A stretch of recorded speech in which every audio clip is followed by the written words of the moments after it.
the Christian faith is rooted in an historical episode. The first disciples of the Christ, with every disposition not to believe that a man could rise from the dead, believed that their teacher, who they had seen crucified, they had seen again post-mortem alive. And the challenge that is faced by every non-believer is to give a historical account that accounts for all the evidence that explains away the resurrection. And I am yet to meet any valid argument that can do that. Okay, so your whole faith in God resides in the simple fact that Christ was resurrected. All of it comes down to this one act, this one miracle. No, I have personal subjective evidences that are convincing to me, but I wouldn't offer them to you because they're subjective to myself. I've had mystical encounters with the divine. I've had prophetic words from the divine.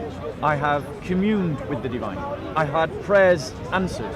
But none of these things are going to convince you, and so I don't offer them to you. What I do offer to you is something that you yourself can go and investigate, that you yourself can go and weigh up and measure with your own mind. Something objective, something that is historical, and because it's historical, it's open to historical inquiry.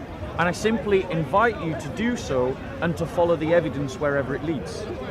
Because if you dismiss all other conclusions, this is quoting Spock by the way, whatever remains, no matter how preposterous, has to be the answer. And the fact is that when you look at all the hypotheses that explain that historical encounter of the risen Jesus, the only one that actually makes sense is the fact that Christ did rise from the dead. And if Christ did rise from the dead, then all the gloating and the pontificating that Muslims make about the Quran is nonsense. It's noise, because it's just a book that most of us can't read anyway. All the mythologies that the Nordics of past and old could offer, or of Hindus can offer, passes into nothing. All of the great arguments of the Richard Dawkins of this world, they all collapse. Because if Christ did rise from the dead, that throws your whole world upside down. Would you agree with me? That if it did happen... If he did, and if other things that are recorded in the, not in the Bible, but about the mythology about Christ, I would call it mythology, because we have historical accounts about Christ. We do. I had a big discussion with a bunch of guys saying that Christ didn't exist, and prove me that he exists. I told them there's a historian called Tacitus, or Tacitus, whichever pronunciation you prefer, who is he's a respectable Roman historian. He recorded about Christ, that there was a guy called Christ, there was, he had some followers who were the apostles, and they expanded his faith, expanded his ideology and his way of living to the other people and created Christianity. Just so you know, Josephus was a turncoat Jew who fell in line with the Romans. He was actually a captured militant. Who? Josephus. And he remained a Jew. No, it's the same Josephus you're talking about. Tacitus.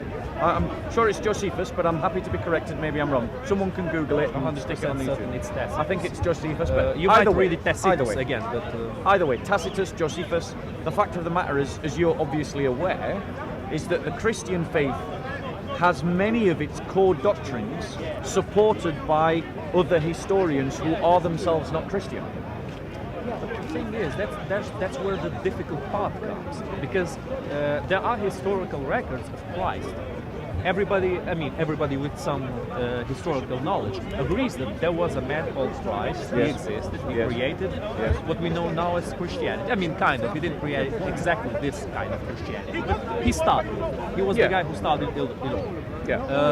But now the problem comes, and the problem is there are no real historical records of him being resurrected. No, there are. There are. I don't believe that. Well, in terms of that's the big problem. No, we do. We have the testimony of both the apostolic. We have the testimony of the apostolic writings. Basically, that's a historical witness. Okay, but those were hold on one second. Hold on one second. That's not a dismissal.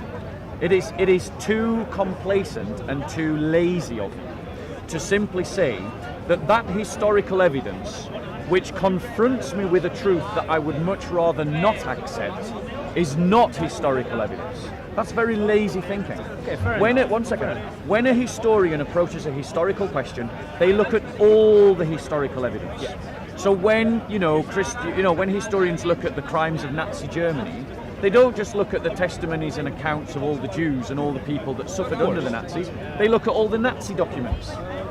That's how a historian constructs history. Yes. So when a historian approaches this question, they have to include, as well as Josephus and Tacitus and Yes. Sertorius and all these other historical documents, they have to include an engagement with the New Testament. Fair enough. And the New Testament is our earliest witness.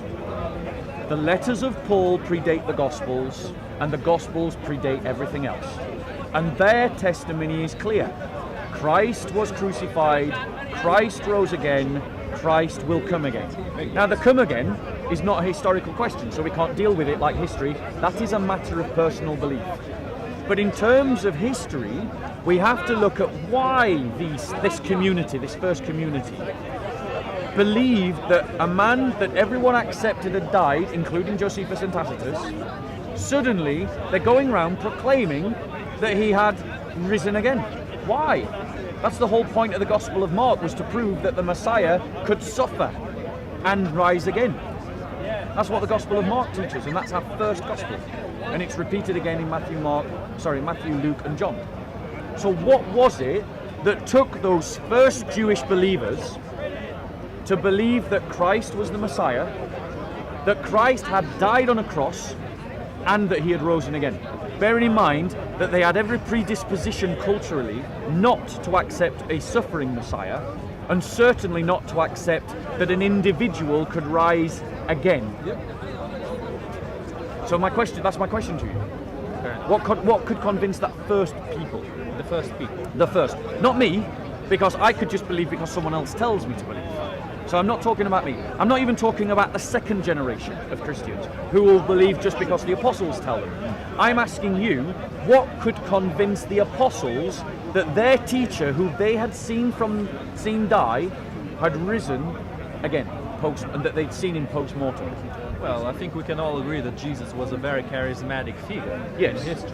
He had a power to convince people, to show people his way. Yes. He had, I think we can all agree about that. Many people around history have that power, have the power to convince people of their own ideology, and people start believing them as if that's the absolute truth. Mm-hmm. But look, what convinced the Arabs to start believing Muhammad, to start following Islam? Now, Sorry, I want you to address my question. My question is, what convinced the first apostles? The apostles themselves. Yes. Because Jesus was a very charismatic man. So your argument is that he was charismatic, and that charisma convinced them that a dead man had risen from the dead. No, that's not what I'm saying. So tell me what you are saying. His charisma convinced them of his ideology. And after they knew his ideology, they decided to expand it, to give him kind of a requiem after his death, which resulted in the stories about his resurrection. Except that is not what they proclaimed. What you're doing? What you're doing is you're ahistorically rewriting their witness to suit your argument. Fair enough. You're not. No. Let me give you another example. One second. No, 1 second. No, I want to deal with your argument, because what you're doing is you are attempting to rewrite the historical witness to suit your own worldview. The historical witness is clear that Christ bodily rose from the dead, and that is what convinced the first apostles that he was the Messiah, that he was the Son of God, that he was this divine figure that is talked about in Daniel. That is the thing that convinced them. That's the thing that radicalized them. And the historical witness is clear. You have to deal with that thing. I know, there was not one apostle who reinvent didn't believe until he put his fingers inside his wounds. Exactly. That's how the story goes. But now, listen, let me give you an example. Do you know the Iliad? Yes, I know about the Iliad. The Iliad depicts the Trojan War. It is a historical fact that the Troy existed, and there was a Trojan War, and the Greeks took Troy, and then there was Aeneas who fled to Rome, and then we have Rome. The Iliad has Greek gods in it. It has many depictions of Greek mythology. It's the only historical document of the Trojan War.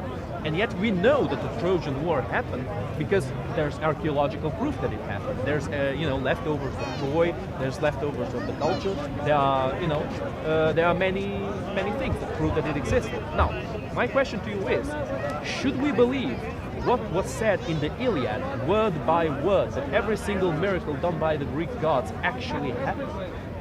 Because that's the parallelism that I'm trying to do here. You're trying to make me believe it, and fair enough. The stories of the apostles are historically accurate, and I can't deny it completely. I can't just say no, they're not. Let me give you another example. Let me just deal with Italy. I dispute with you the amount of evidence that supports the idea that the whole saga of Troy was a real event in history. I actually think that the evidence is very weak. And certainly the Iliad has the idea of a Greek mythology, in the sense that the writers were interpreting historical events and also possibly mythological events that had been passed on to them in terms of their own religious paradigm. But what you're not engaging with is the fact that first century Jews had no predisposition to believe that their Messiah was going to be a suffering servant. They expected their Messiah to become an all-conquering king. So the first thing is, their disposition is contradicted by what happened. Secondly, some Jews, not all Jews, but some Jews believed in the idea of a general resurrection, the idea that at some point in the future everyone would rise from the dead together. But not all Jews believed that. Many Jews actually denied the idea of the resurrection at all. And no Jews believed the idea that an individual would rise from the dead. So again, they had every cultural disposition not to believe. We have other examples where false messiahs have followings, and then when those messiahs die, the Jews simply go away. They walk away. They were messiahs before Jesus, there were other messiahs at the time of Jesus, and there were other messiahs after Jesus. And when those messiahs died, the Jews just left them. They didn't develop this belief that that messiah would rise again. Finally, when a great teacher, a rabbi, did die, the disposition, the cultural norm of the Jews was to turn their grave into a tomb, and to remember their teacher by going and venerating the tomb. Okay? That was their disposition. The first Jews didn't do that with Jesus. They did turn his tomb into a temple, but that came later. What they actually went and did is proclaim that he had risen from the dead. And that's what you've got to deal with. Not try to rewrite the historical account, but deal with the historical account, which is that the first apostles, with every disposition not to, came to believe that their Messiah had suffered, died, and rose again.